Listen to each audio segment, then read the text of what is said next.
conversation. Y'all ready? Let's go.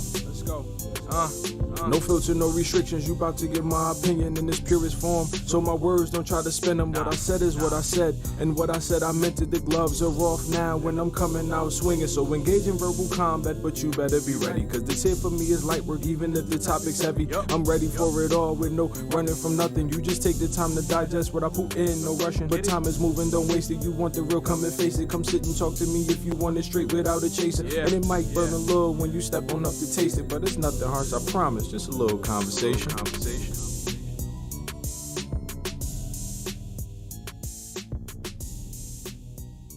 Welcome to the conversation with Dave and Harold. I'm Dave. I'm Harold. And I've been designated to thunder. Keone is not here to lead us. And all right, well, cool. Today, I guess we're talking tribalism of truth. And Harold, I don't know how much Keone filled you in on this. I made the mistake of calling him and asking what we were going to do, and then I started talking to him, and basically, I talked to him about something I'm working on as academically, talking about the post-truth environment, how we live in a world where truth is contested, and there are different ways of explaining it. Post-truth, like postmodern, we don't have an agreed upon standard of truth or what something is. It's also been called truth decay, which is kind of cutesy by the Rand Corporation. Truth decay. And I said that I was going to be talking with a professor, Gary Geipel, who had a paper about post-truth, and he's arguing that our understanding of the world is increasingly contested, and it is characterized by a set of narratives, that everyone has a narrative that they are kind of trying to fit things in. And there's a tribalism that certain groups of people lock on to certain narratives, and the narratives become associated with themselves and their identity. And so, and Keone is like, oh, the tribalism of truth. And I'm like, okay, that's close. We're fighting over these ideas, but kind of the idea of that our understanding of truth, that people have a belief about there's a truth, there's a narrative that they see as being important, and they believe it in a way that isn't just about whether or not it's I don't want to say true. I want to say whether it's accurate. And they attach importance to it in ways that go beyond whether it accurately reflects reality. And so that's what we're talking about. And so I don't know how much he briefed you on that. But how does that just strike you as an initial idea? Well, I mean, it's evident, and he and I have had, I want to say, zero conversation about it. But hey, it's all good. I love shooting, not so much shooting from the hip, but looking at my base knowledge in this particular area. But it's something that we've looked at, and I don't think we've looked at it from as critical of an eye as we should have, and that we should, because again, you hear about these different, i.e., conspiracy theories. You hear about these different things, and people will go and look for whatever they could find to support that idea, whether it's true or not. But within themselves, they want it to be true and they believe it to be true. And that's the danger of it. And it reminds me of a conversation that John and I did have, or Keone and I did have. I keep calling my nephew by his name, not his nickname. But he and I have had a conversation, I'm sure he shared with you as well, when he was working on his doctorate degree. And how, that part of that process where you have to do that literature review and pull all of your sources that you're using in your study. And, when he presented them to his teacher told him, the first 50 wasn't good. Go back and do it again. So he pulls another 50. Next 50 is not no good. Go back and do it again. And I think he gotten up to what 150, maybe 200 sources. And the teacher said no. And then he began to question the teacher.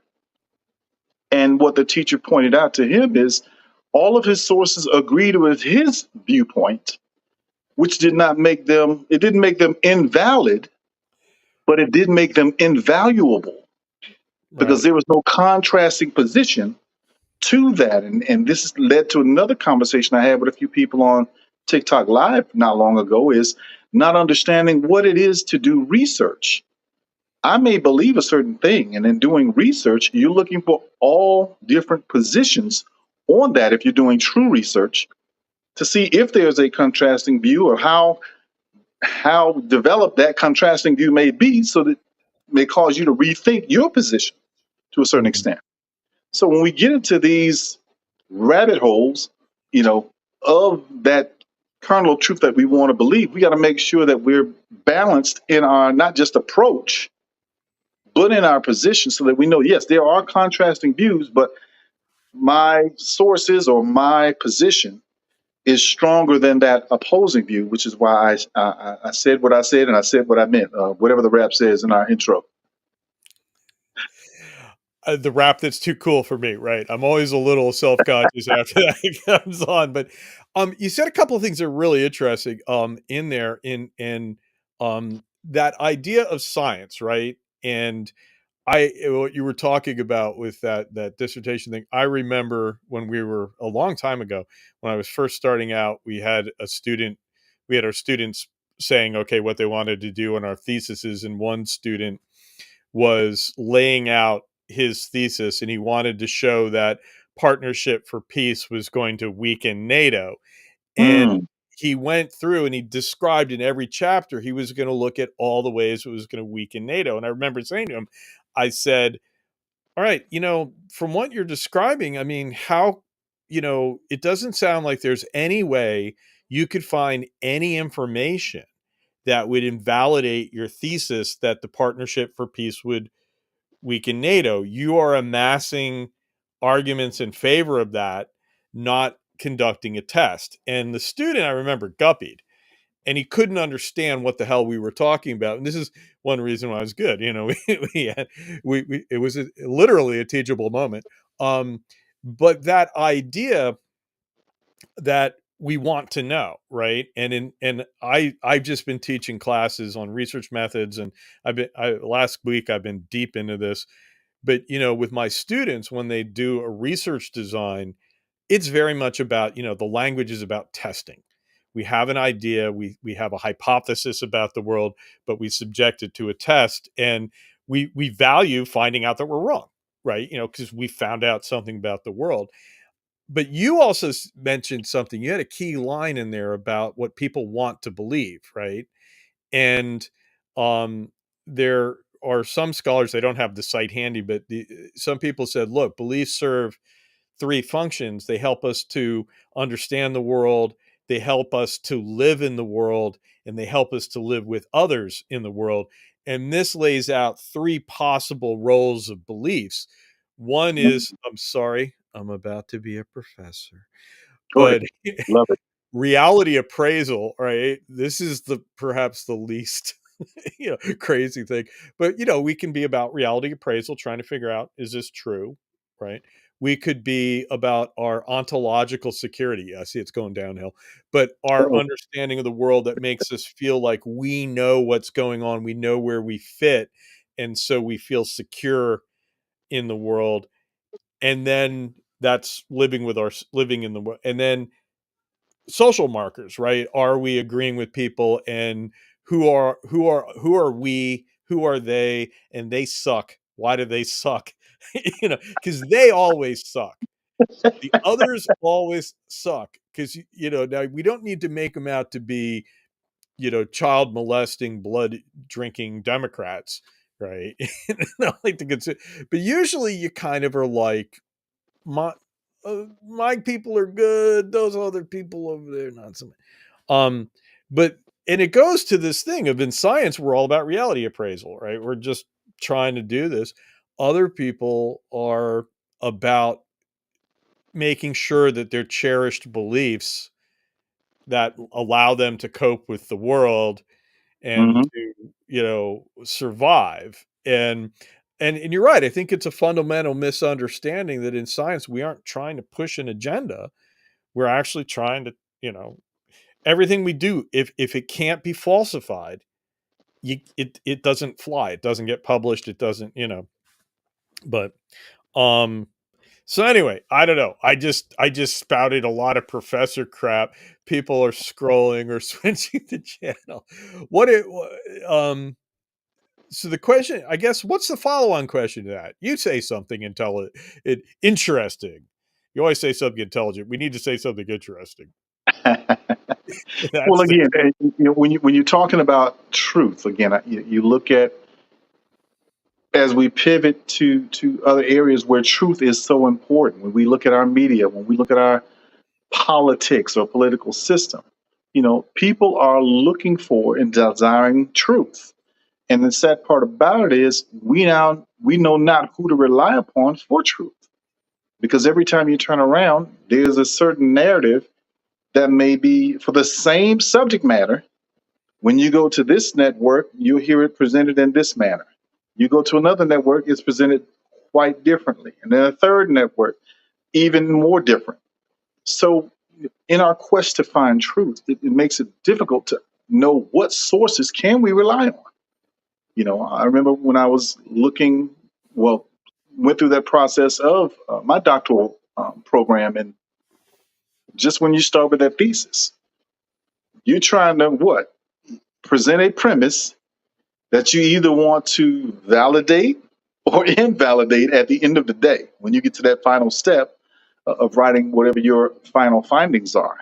And so, likewise, when we look at even the political climate of today, many of us don't know who to believe. Many of us don't know where to go to get to identify the proper sources so that we can make sure when we repeat that information, it's accurate, it's valid, and the source that we are quoting or citing is reliable.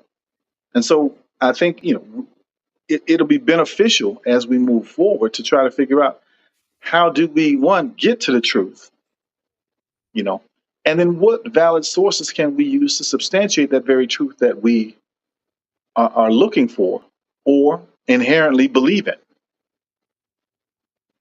Yeah, and a couple things though is in generally a lot of the way people talk about it, right? We talk about sources and we talk about fact checking. And in a way, I think part of what this argument about post-truth gets at is that it goes beyond just fact checking, because fact checking suggests that there's a common narrative, right? If I can say you're in error, that suggests you're correct if you said something different. And it's kind of like, well, what's the correct thing?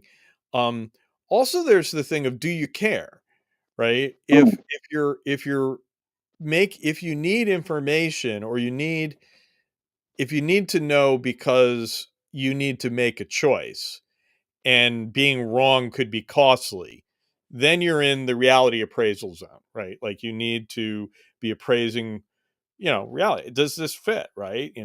Um, if on the other hand, and I think here's where things come into a lot, into play for a lot of things that we do, especially when we talk about politics. mhm. We don't have any impact on anything, right? I mean, not, as a practical matter, our individual choices, though collectively they add up, individually they don't. And so the question is, am I voting for Kamala Harris because I think she's actually going to win or she'd be the better person? Or am I voting for her because it says something about me, or because, and, Right, uh, I'm picking her instead of the other side. right, right. um, I understand.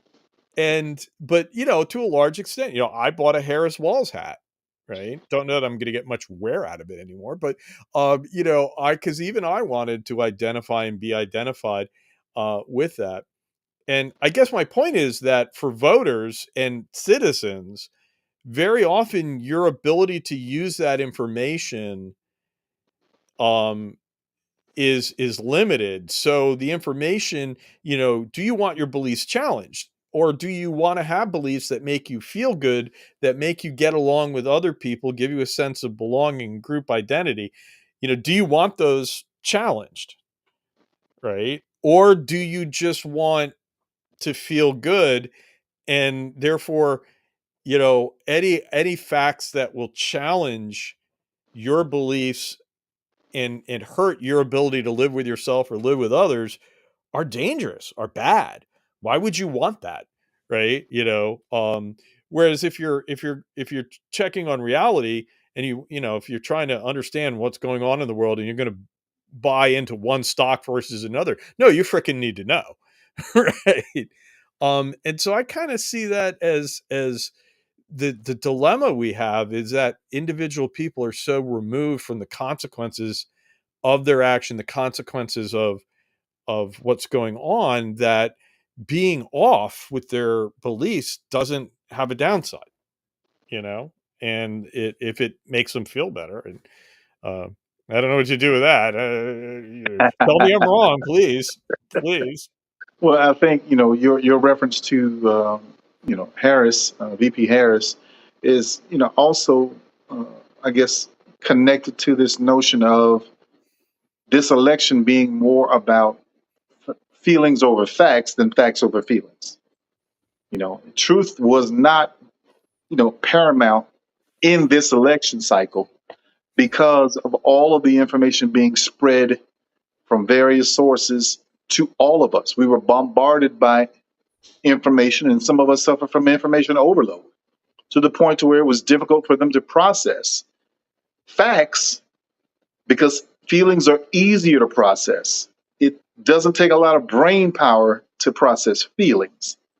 However, facts, you got to now look at the source. You got to look at, okay, are there any additional sources? Do I have also in some instances, is there anecdotal examples that I may be able to tap into to substantiate that fact?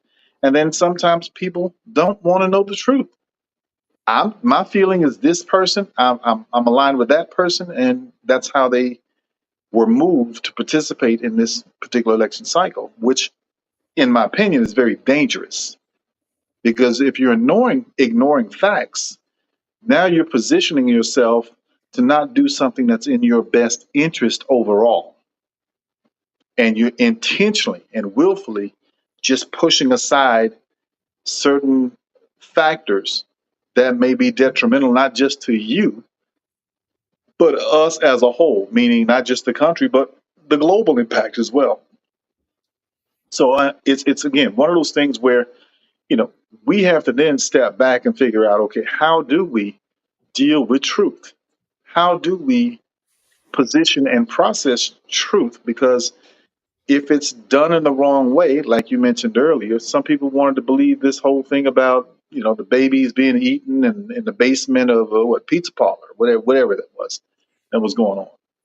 Some people wanted to believe it, and you had live examples on TV where a gentleman goes there and with a weapon and decides he's gonna take hold of whomever that's doing this to these children when the joint didn't even have a basement, from my understanding. Yeah. But yet they believed what they believe, and there was no turning them away from it or back from it. And this is how people, unfortunately, are harmed. This is how communities are harmed. This is how, I mean, you're a historian. This is how things happen in Tulsa. This is how things happen in Rosewood and other places where these mass massacres transpired. So we, as a country, are going to have to figure out how are we going to deal with truth, and is truth going to be what it should be? Because if we're going to call ourselves a Christian nation, God is about love and God is about truth. So we got to do some self-examination in this whole process to see what we can do moving forward and properly not just handling truth, but repositioning it so that it's palatable for others, and it's given to them in a way that they'll know that the source that's providing it is reliable. Well, and I gotta say though, you know, it's not just one side on that, right? I'm not about both sidism. Um, and it's complicated. And in fact, I will tell you one thing that when I talk, because in January I'm going to be doing my own thing with a couple other professors, and Gotcha. um, I'm going to say that look, when it comes to a lot of the research on narratives, and I've been doing my own lit review, right?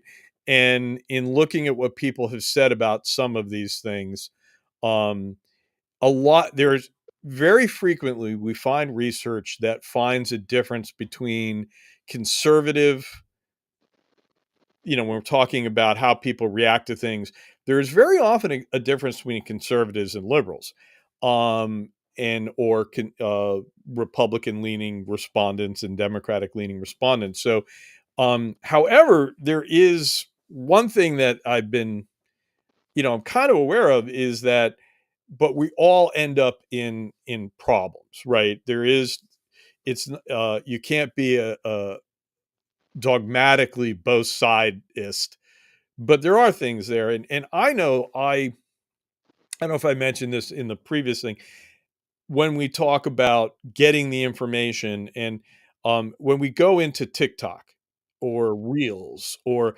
social media, which by the way, we've seen that legacy media has been losing. MSNBC's viewership is kind of collapsing.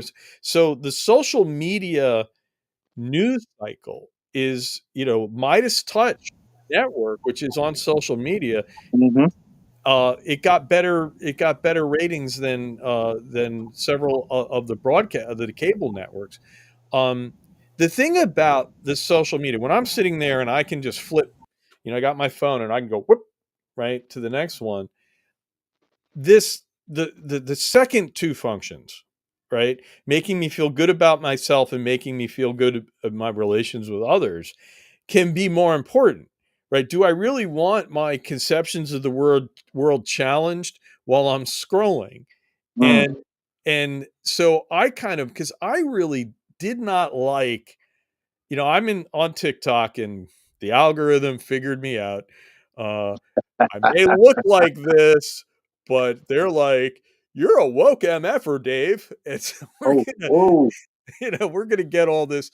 They figured out very quickly I was not a Trumper. And so I'm on the left side of it.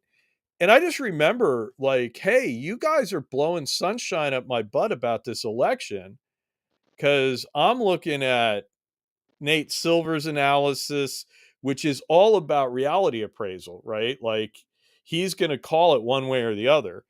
And in fact, his models provide tests. He's not in control of what his models say, right? His models have inputs and they give an answer, and then you have to deal with it. And his model's been in play long enough that he doesn't. It's not new. It's not made up for this election. And the thing was though that I was kind of like, I want to believe the stuff you guys on TikTok are saying, right? As I'm scrolling, right? But when I go to Nate Silver and I went to the other places, I said, look, the info's not here. And so I stopped watching TikTok because I said, y'all lying to me.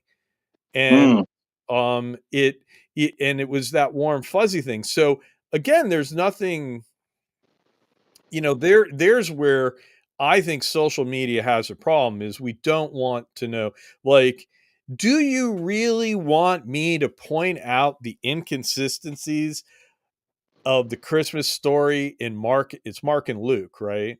Or do you really want to go into those inconsistencies, right? Or do we just want to tell a nice story and Mary and these guys and um and I don't know if you've ever seen Dan McClellan's stuff, but he is on TikTok and he's a biblical scholar and he goes in and he's a critical scholar, not a Hmm. devotional scholar. And he goes in and he says, all right, here are the problems. This is the text. And yeah, they totally disagree over very fundamental issues. And the thing is though, a lot of people freak out over that. Do you want that in your feed? Do you what's the condition you get that? And I think that is one problem we have with social media is I am a little worried that people are getting more and more of their information from social media, which is stovepiping, right? We're getting that, and so I can't trust my phone anymore. Oh Not that I wow. ever should have. Um, but it's kind of like, do you follow it? I don't. If anyone asks me anything, like you could ask me about the Miami Dolphins or say something about it, and I would go, I don't follow hockey, which works until people start talking about the Jersey Devils or the Carolina Canes. But yeah, I'm not a sports guy. Got you. Got you. Nobody in the audience is surprised at that. But I mean, you follow a team, right? I'm a Pittsburgh Steelers fan. Die hard. Right. And Die hard. so if I start analyzing Pittsburgh's chances, or I start, talking about Pittsburgh, you might, not like what I said. Unlike, if we were to talk about even just two teams, if we were to talk about soccer teams in England, and if both of us actually use the term soccer to describe what they play, right, saying that we really don't give a shit because we don't even call it football, we're going to have this dispassionate view, but Mhm. if I start tearing down that rag waving bunch of people as fight words, Hey, hey, don't do that. I had to look up that towel thing at one point, but You're a I terrible towel. actually like it. I kind of like the towel. I'm like, We, okay, that's original. we started it, and a whole lot of people took the idea and ran with it. So, but it's all good. We But it's started a all lot of things in Pittsburgh. good. But but again, stepping back to this whole notion of truth. Again, the key is understanding where this truth, air quotes, is coming from, and is it coming from a reliable source? Because if that source misleads, which we found a lot of that with QAnon and some of these other outlets that are out there, it caused a lot of harm. And then who's basically liable for the harm that it could potentially cause? We get in now to a whole legal scrap about this whole piece. So it's one of those things where we got to make sure that at least we're doing our due diligence here, but we also got to pray that those others that are putting whatever information on whatever platform are likewise being as diligent and as open and honest as they could potentially should be and could be, so that no harm is done, and I guess no harm, no foul. Someone I asked think this, our host is here. Oh my goodness! someone asked this question. Do news stations actually admit that they're one-sided sometimes? So for instance, someone said, how do you determine who a news station serves? If you say a news station, they automatically put it on one side. If you say Fox, we don't think Democrat. When you say CNN, you don't think Republican. When you think MSNBC, people say you don't think Republican. So are they Well, self-aware? first of all, there are different laws and different rules for news versus opinion networks. And a lot of what we watch are not news networks; they're opinion shows. Now, they may have certain segments or certain programming on those particular networks that may be news, which means they can only stick to certain facts. But when you get facts and then they're overlaid with opinion, now you're on an opinion show, not necessarily a news show. Part of that segment where they put their opinion may be, okay, this is the story, this happened. And then when they continue on, adding on to whatever that situation is or that incident that may have transpired, now you're going into more of an opinion show, opinion based show. And that's not necessarily the news. The news is this happened, who, what, when, where, how, and why. And that's it. No opinion. And I won't say this about Fox or even MSNBC because I've seen that that Fox obviously has an editorial slant, right? And MSNBC took on something of an editorial slant. Well, it definitely did. Um, in terms of partisanship, I most of the research on bias, perceptions of bias in the media, to be all academic-y on you all of a sudden. When you ask people to assess the bias in like their in back when they had newspapers, right? They would do surveys and they would ask people, about the biases in their paper. And um, one of the things they found was that people often thought their local paper was biased. But they both Democrats and Republicans did, and they often felt it was biased against them. Mhm. And so same newspaper would accumulate this feeling of bias against it. And so this I'm referring here to one to a mainly I'm using an example of a study looking at newspapers. That result was reproduced fairly frequently, that bias is in the mind of the perceptor. Um, and but then, so I, for a long time, would reject. I would say, look, if you're saying it's biased, like it'd be with my father, he would be watching NPR. Oh, they're so goddamn biased. And I was like, well, you know, you say they're biased one way, other people say they're biased another. It's in your perception. The cable networks bring us into a world of choice, and um and not just cable networks. The Like I say, social media brings us into an era or into a universe that's increasingly you have a choice. And so I think Fox gives a bias. I think this is where we move from trying to talk about the world to trying to present a world that's framed in a particular narrative that your audience finds attractive and that they are comfortable with and that they don't find bias with, and that only when you have biased sources can you have a perception of non-bias in some people. And because they're comfortable and they're happy and they like the news they get from fill in the blank, whether it be Fox or MSNBC or NPR or um and the pernicious thing about our social media is you don't sign up for that point of view. You don't sign up for the echo chamber. At least I know with Fox what I'm getting into. I just go in and it figures out based off of how much time I spend looking at different videos, what I like, and then feeds me more. And so it leads me down to a bias that isn't there's not a bias in TikTok. The algorithm is just sitting there going, you want more dog videos, right? And you want more anti-Trump One stuff. thing, Yeah. newspapers, if you lived in a town that had two different newspapers, you have towns where there's more than one newspaper. We've even saw it back in the day with newspapers. Hurricane Katrina, for instance, two newspapers in the New Orleans area.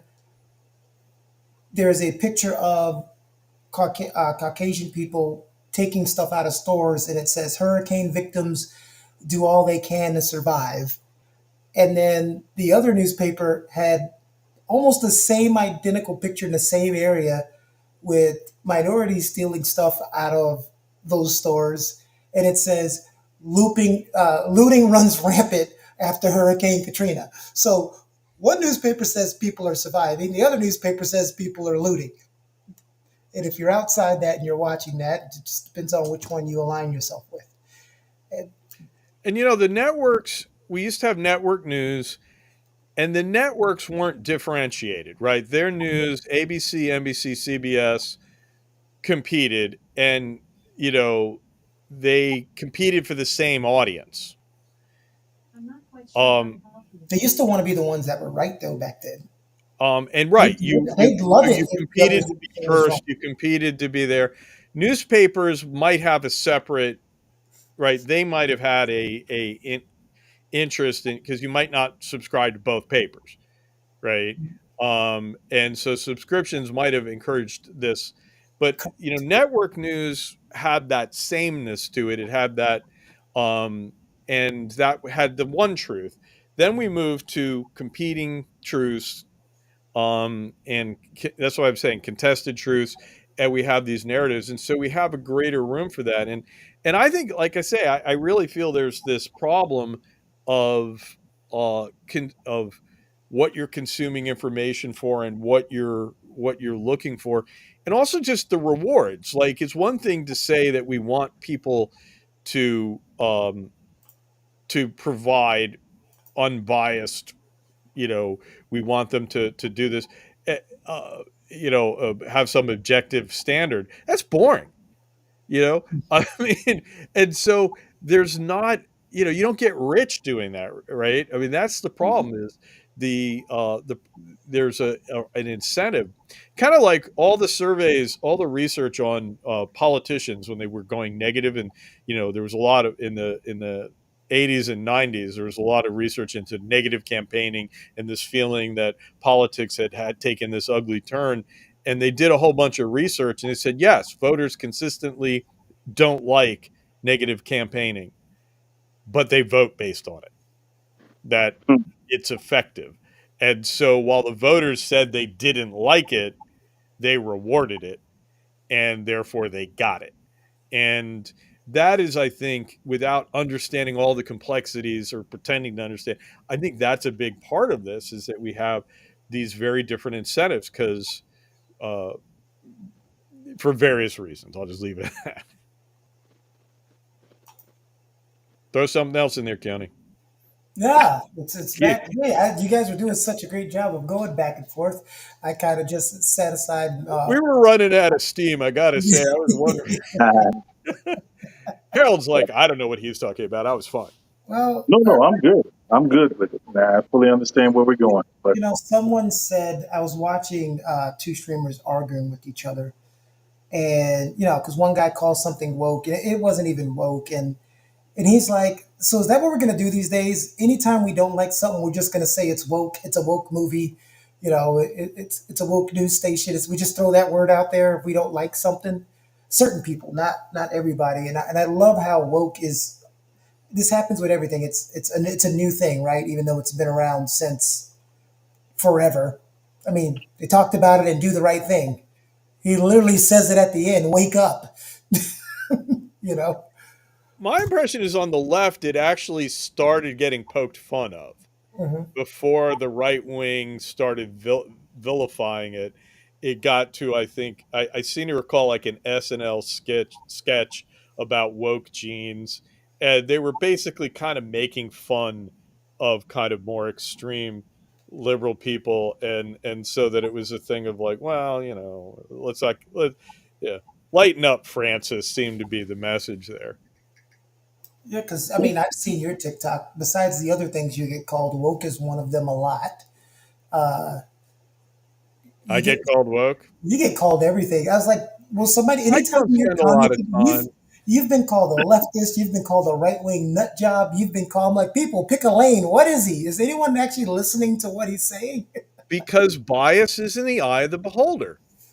I keep saying this. I go out and I try to be, I try to be that, and I try to, and then boom, bias is definitely in the eye of the beholder, and that's why I mean, I'm just saying it makes perfect sense to me that we get these very divergent claims, because it's about where these people are coming from and why. What it's they have different reasons to not like what I say, and so they categorize me as an other based off of what they view themselves as. Woo, wow.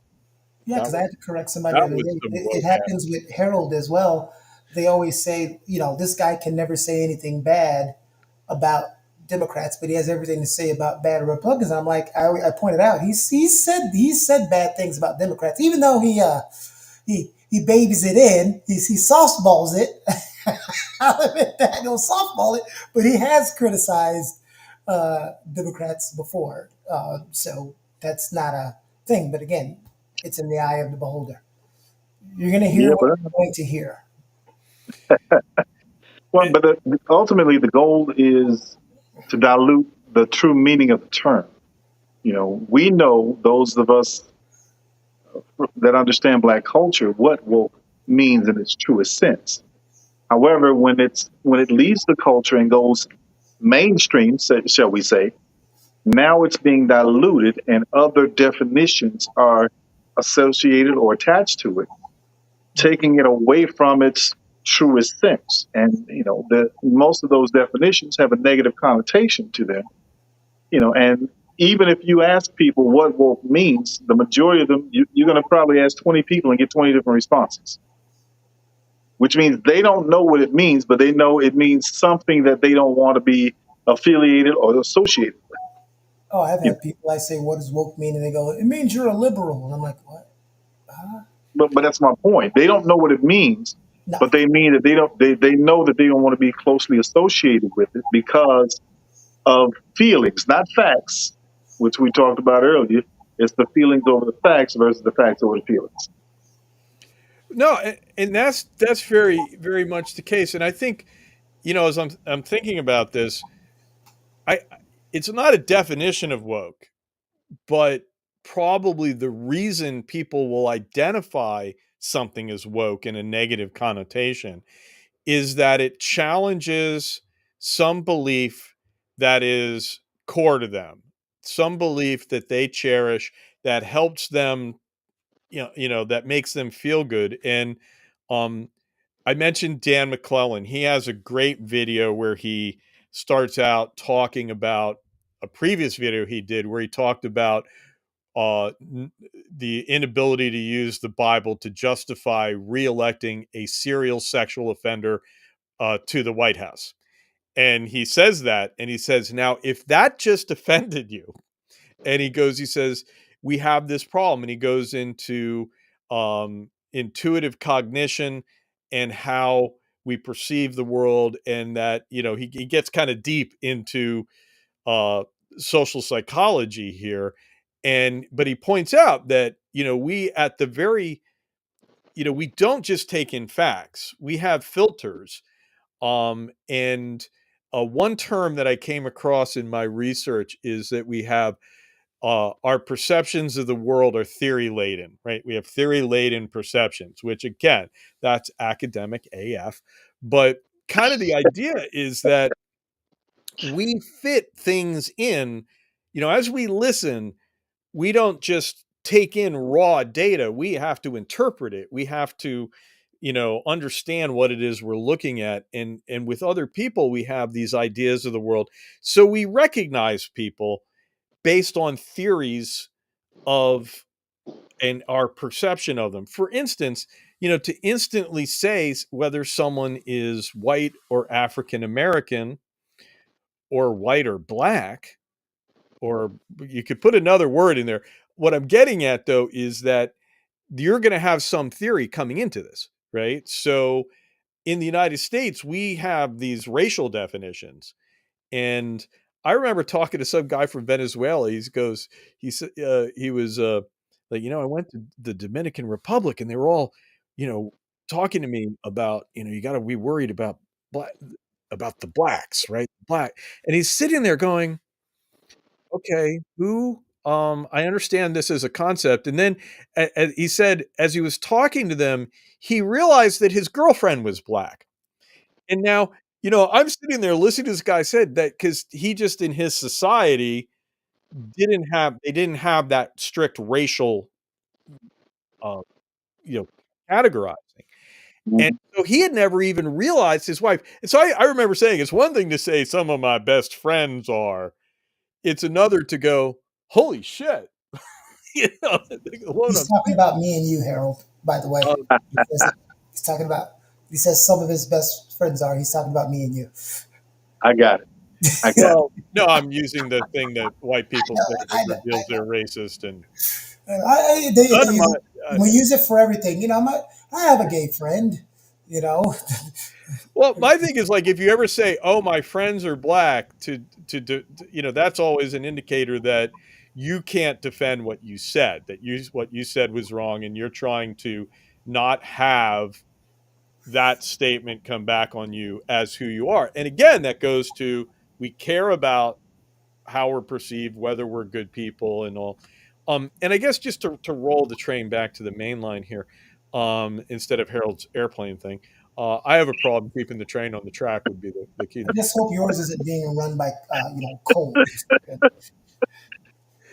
But just we have these theory laden perceptions, and so people will react very negatively at the get go to what they perceive you saying and how they categorize it, and so you never get a chance to get in there with your argument or your point of view, because they're immediately going to be, have this perception. If And again, it's whether or not this has an effective component, whether you care about it, right? I mean, we were talking, it's if I talk to you about a football team that you're a fan of, you'll react differently than if we talk about something you don't care about, right? Curling, I don't know, but you don't Oh, have the that amount of curling intuition. hate mail we're about to get.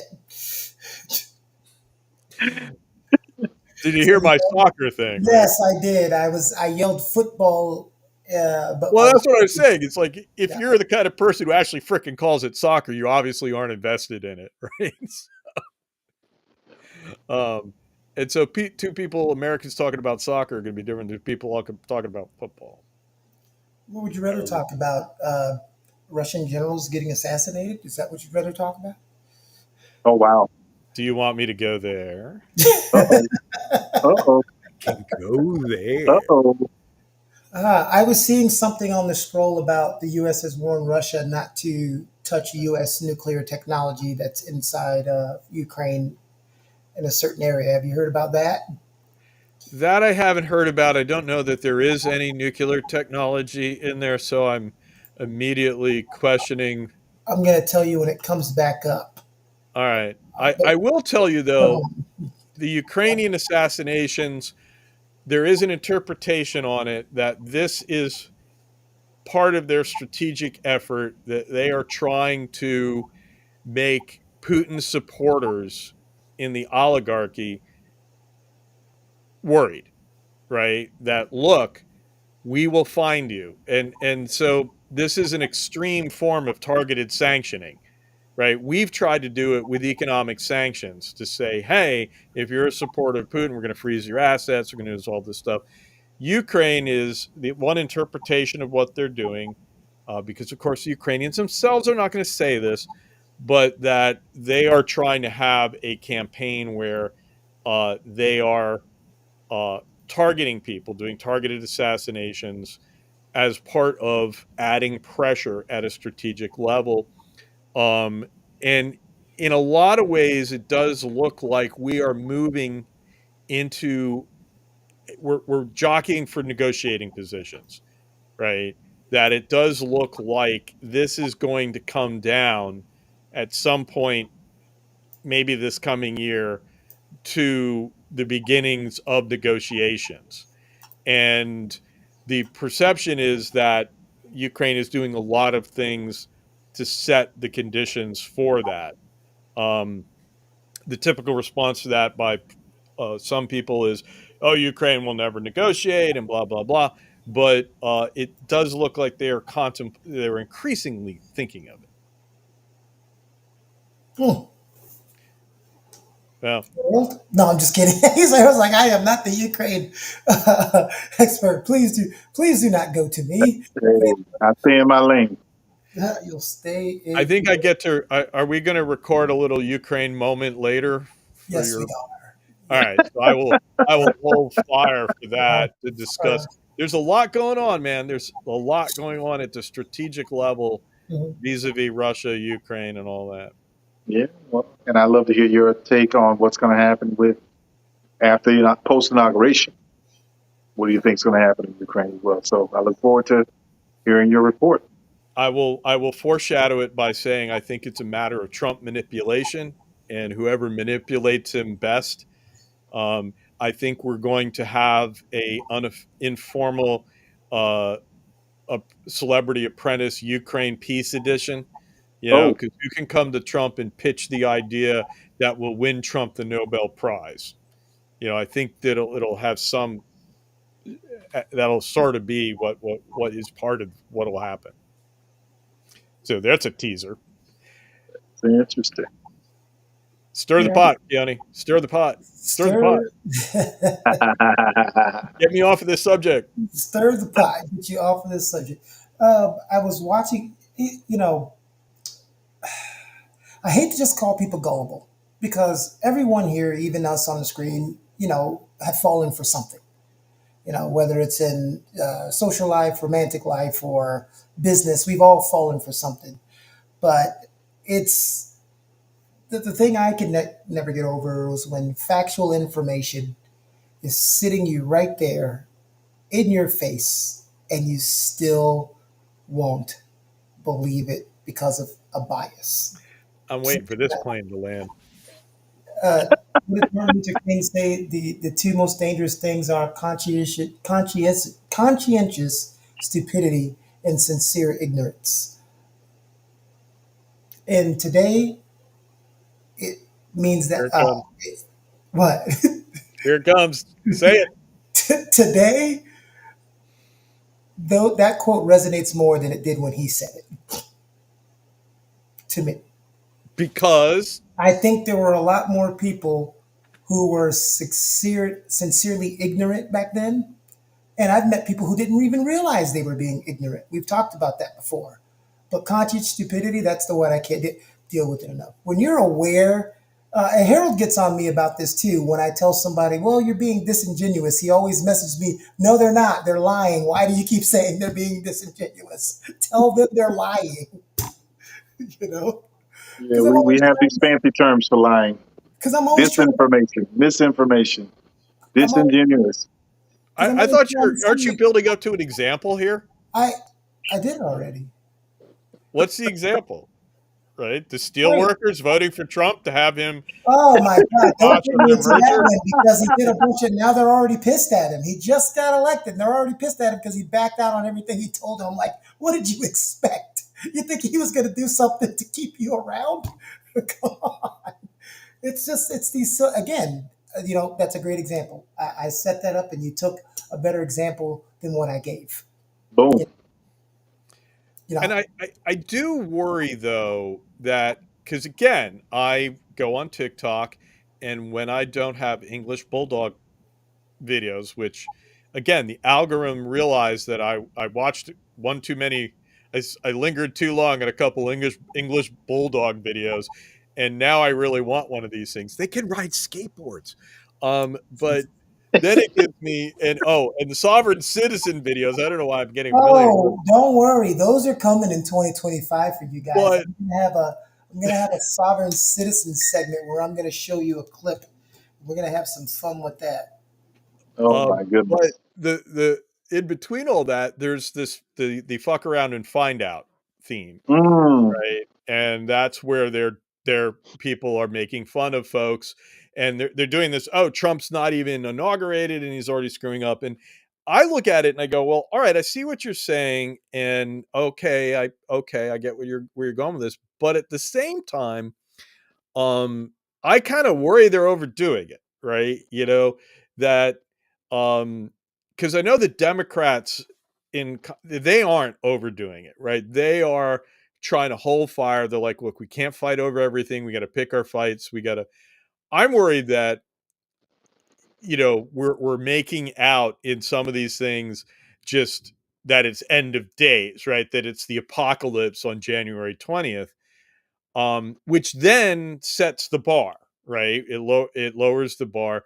I think we're going to have amazingly horrible stuff, but freaking out about Trump saying that Canada is going to be the 51st state, yeah, it's kind of and that's kind of typical Trump. It's not going to happen, and you're taking him too literally. He's leaning into it because he likes pissing off everyone, and I'm like, look, I think we have other more serious things to worry about here.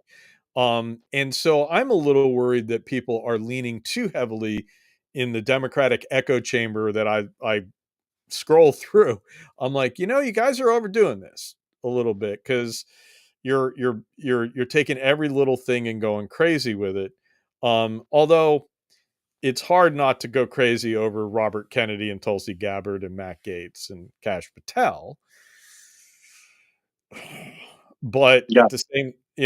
at the same time, I'm like, all right, let's take a chill pill. And Whoopi actually said exactly that to the View, the table in the View today. She kind of was like, and I'm like, Whoopi said it, I'm on board. Guinan, she's Guinan to me. That's all I gotta say. That's a Star Trek reference for those who do not know. That is a Star Trek reference. Okay, did you know that? Harold, no, all right. I'm not a Trekkie. I'm sorry. She knew who Whoopi was. I just wanted to make sure he knew the reference of what you were talking about. Ooh. What?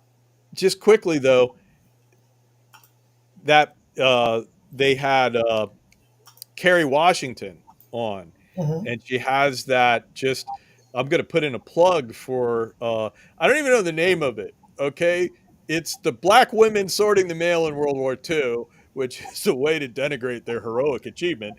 But there's a great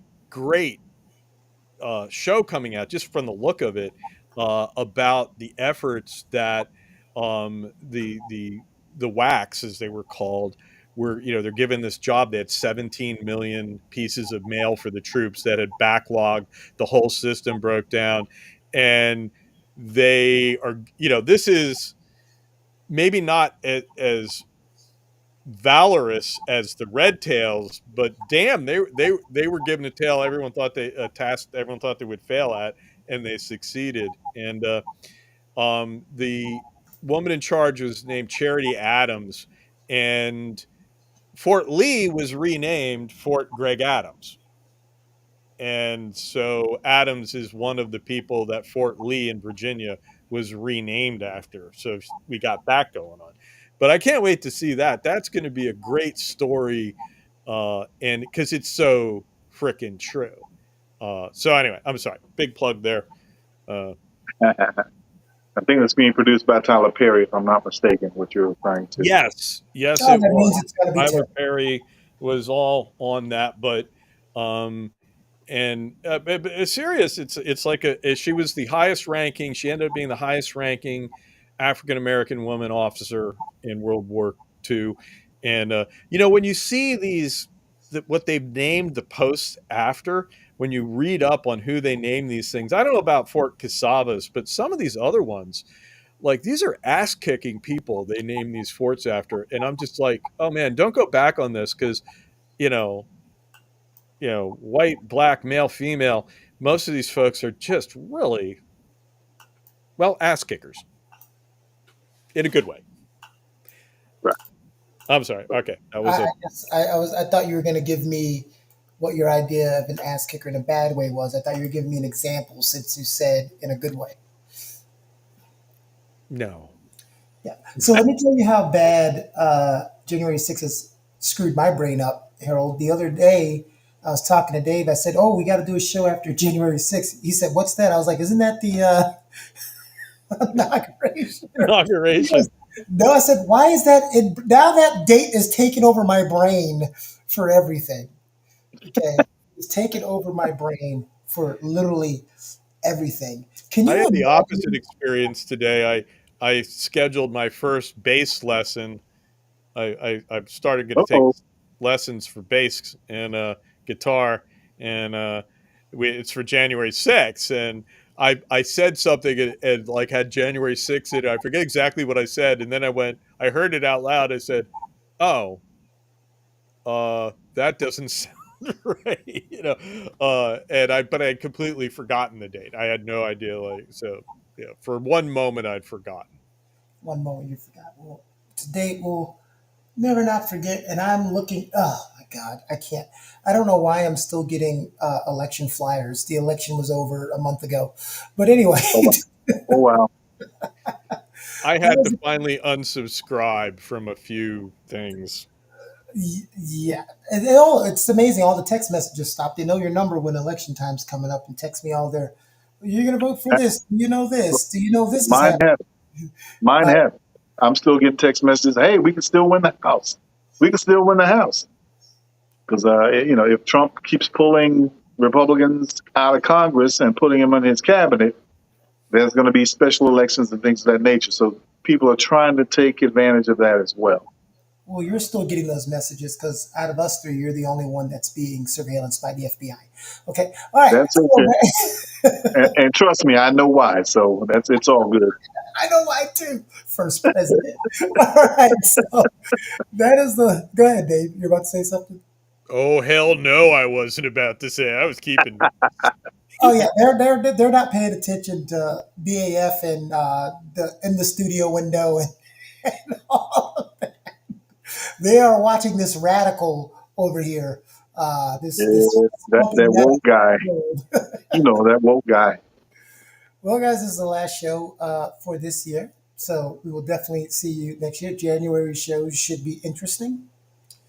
Uh, they should be interesting, so we'll see. I just wake up and hope for the best every day. Sounds like a plan. All right, we'll see you next year, everybody. Take care. Deuces. Peace out.